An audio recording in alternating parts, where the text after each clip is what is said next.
So it's been a little while since I've recorded a video, but it's not because I haven't been playing Minecraft. I've been playing a decent amount. It's just I've been too lazy to record.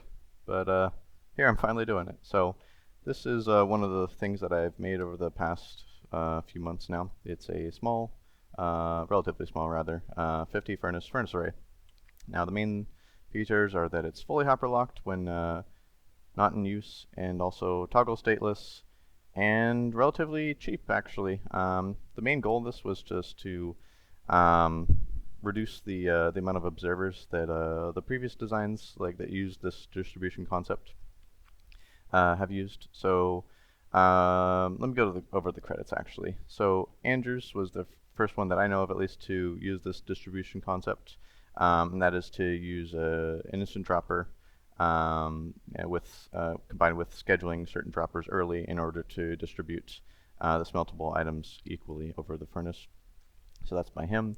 And then I took the interface and the way to lock the inputs. I took that from Pfefferweisse, so credit to him for that. And yeah, so basically this right here, this simple thing is the instant dropper. Basically just by clocking a repeater line at full delay like this, it creates a 8 game tick instant dropper. So I'm not locking any of these hoppers at all. They are just getting transported from this dropper and shot out by that dropper all on the same game tick.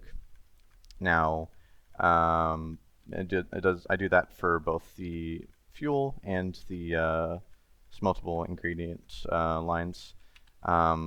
And the way I get the smeltable ingredients to be into the correct furnaces is exactly how I said before. Basically just scheduling these droppers early and stopping the fuel at certain points.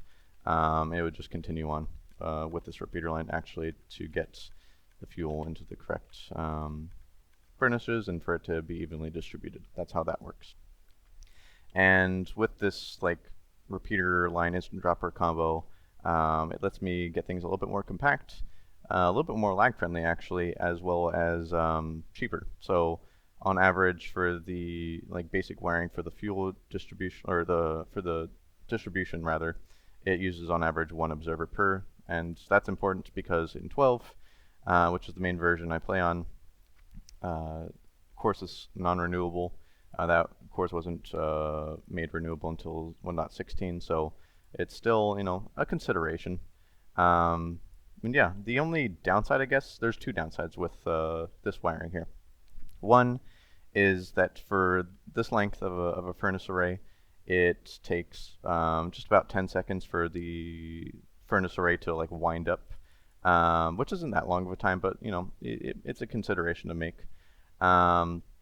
As well as with the way I've wired it actually, you want to saturate the furnace entirely with fuel, just so that it is distributed correctly and evenly.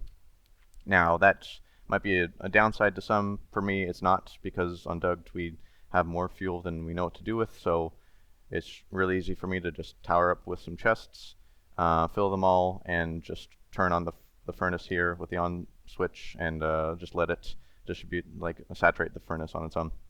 That's why I have a manual on and a manual off switch, just because of that mainly. And yeah, so I can just chuck some stuff in here. So you put the item that you want to smelt in this chest, and the output will be that chest down there.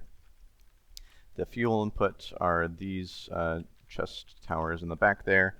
The main reason why I did that is just so I could put as much fuel as I wanted back there, and it's just so I don't have to keep refueling this every so often.